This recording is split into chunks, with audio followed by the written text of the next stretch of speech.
S124 めっちゃかっこいいな。もともとシルビアに乗ってたんで、純ベタスタイルが好きだったので、おむつがあったんですね。ちぎって巻きつけて。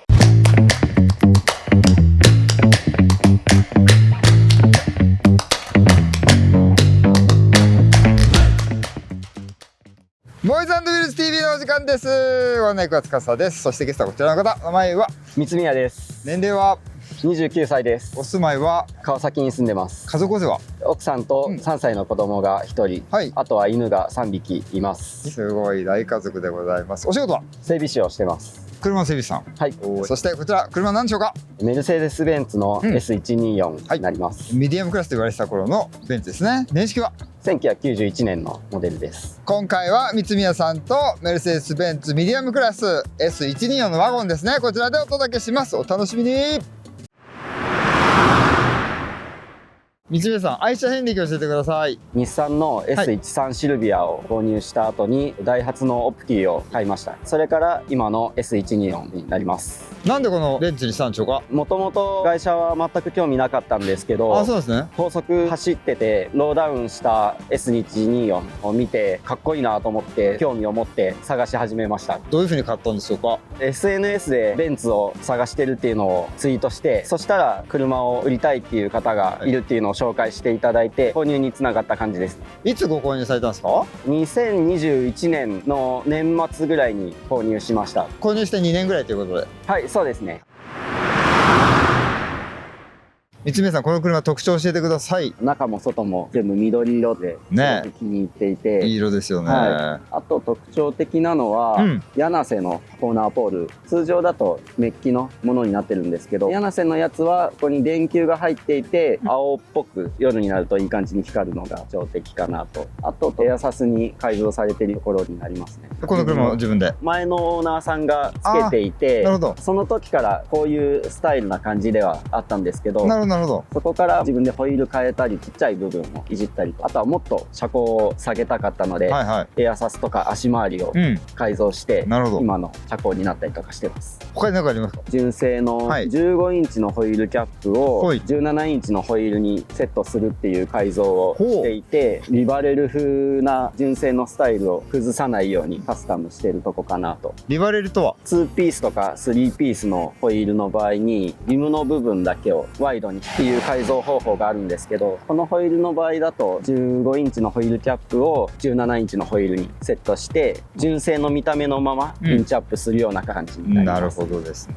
他にありますか。ボディ剛性がすごいいいっていうのは買う前から調べて聞いてたりはしたんですけど、実際に買って乗ってみるとすごいよくって、もともと足とかも柔らかくって厚めのタイヤを履いていたので、ボディ剛性を生かしてエアサスの減水いじったり薄いタイヤにして自分の好きな乗り味とカスタムしてます。 S3 のシルビアをやった時とこのベンツをいじった時って何か違いありました。もともとは車高調で車高を下げたりやってたんですけど、エアサスっていうのにして違う問題も出てきて、エアバッグっていう空気が入ってる筒があるんですけど、それが動いてる時に当たってはいけないので、エアバッグの位置を決めるとか、サスペンションのスペースが狭いので、ロアアームを切って改造してスペースを大きく取れるようにいじって下げるようにしてるっていう点で、シルビアなんて足動かなくてもいいみたいな感じだったんですけど、今もう子供もできて、乗り心地も大事だし、確かに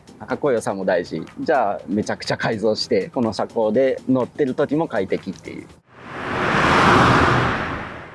124といえば純正でね綺麗に乗られてるおじさまとか、その辺を飛び越えて自分のこのスタイルを貫いてる目標とか、こうしたいああしたいとかあったんですか。もともと乗ってたシルビアも車高は下げたりキャンバーつけたりしたんですけど、大きなエアロとか車体に対しての車外パーツあんまり好きじゃなくて、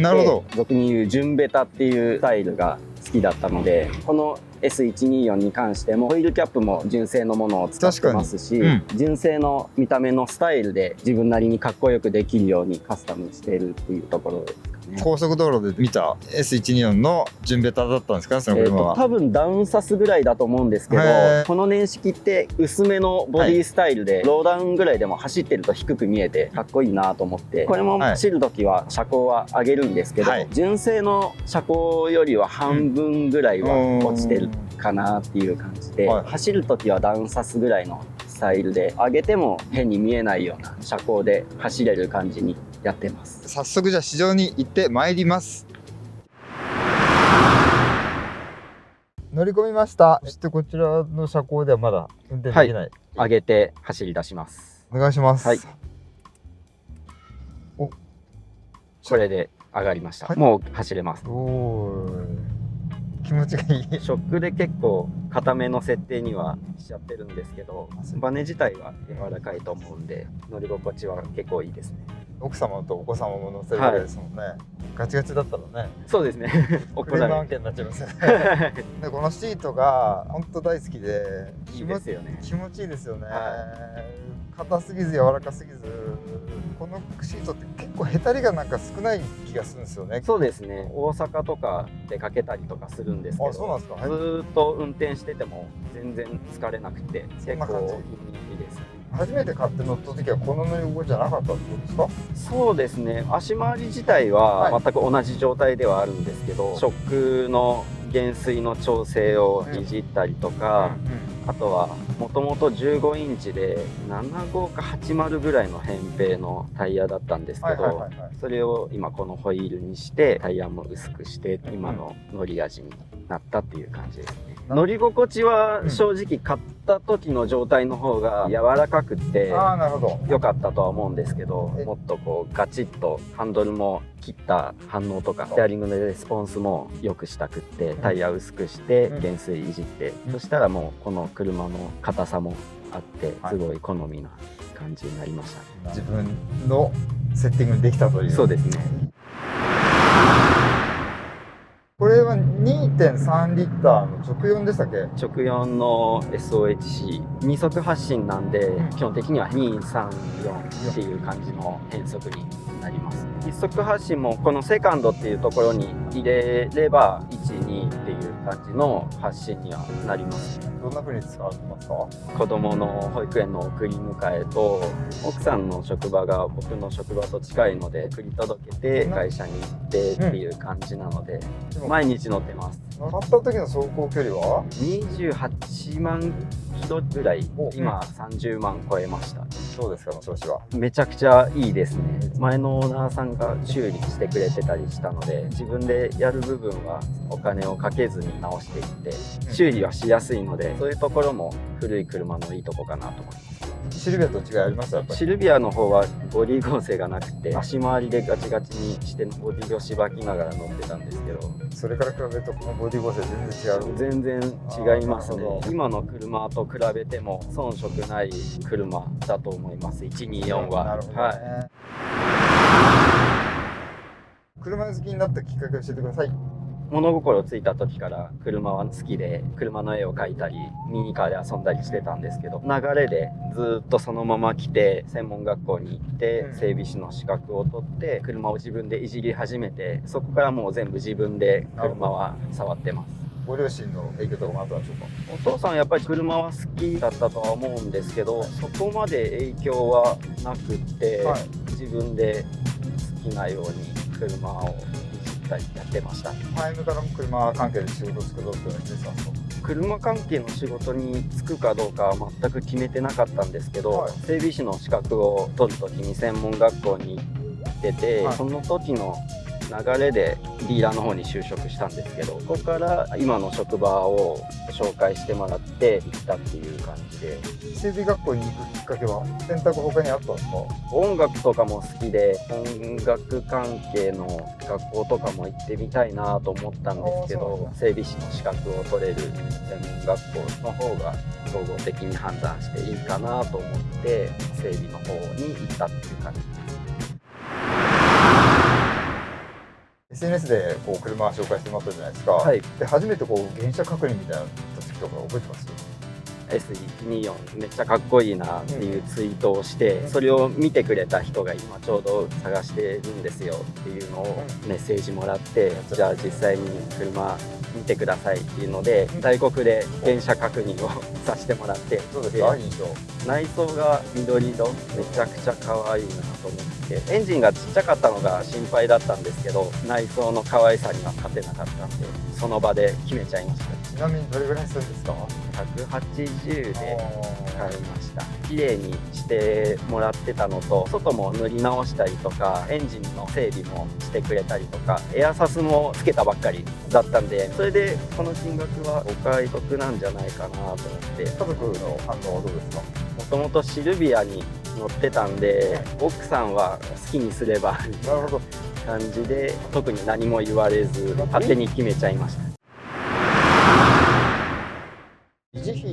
に関してですけど、整備関係はもう自分でなさうってことですもんね。部品とかはどうしても変えないといけない部分とかは買ったりとかはするんですけど、基本的には会社に転がってる部品とかを使って自分で修理をしちゃって、あとは税金とか駐車場代とか車検代ぐらい。燃費はどんな感じですか？燃費は正直めちゃくちゃ悪くて、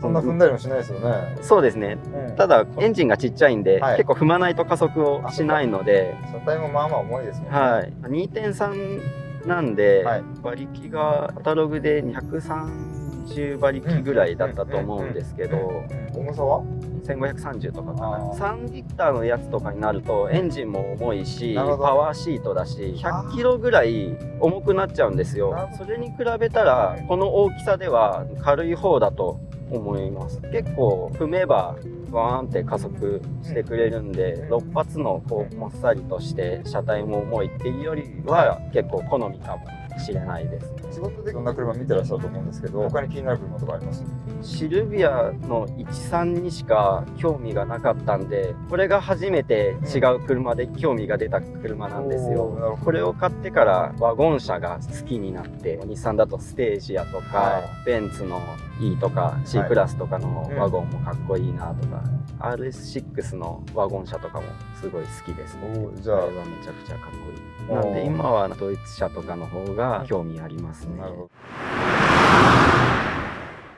ここはちょっととかなんか困ったこととかありました？買ったばっかりの時だったんですけど、夏になる前ぐらいの時、高速道路で渋滞が起きて、エンジンルームがすごい熱くなっちゃって、エアサスの体幹が樹脂のホースを使っていて、そのホースが破裂しちゃったんですよ。走れなくなった。やばいと思ったんですけど、どうやって修理したんですか？左前がエアが抜けちゃって、タイヤがフェンダーに当たっちゃうんで、エアサスのコントローラーで右前と左後ろを全上げにして、右の後ろはエアを全部抜いて、対角の感じで前を浮かせる感じにして、フロントのショックを伸ばして底付きの状態にして下がらないようにして、でもそれでもちょっと当たっちゃいそうだったんで、ちょうど子供がまだちっちゃかったんでおむつがあったんですね。でおむつをちぎってショックのところに巻きつけてバンプラバーみたいな感じにして、それで100キロぐらいは走って帰ってきまし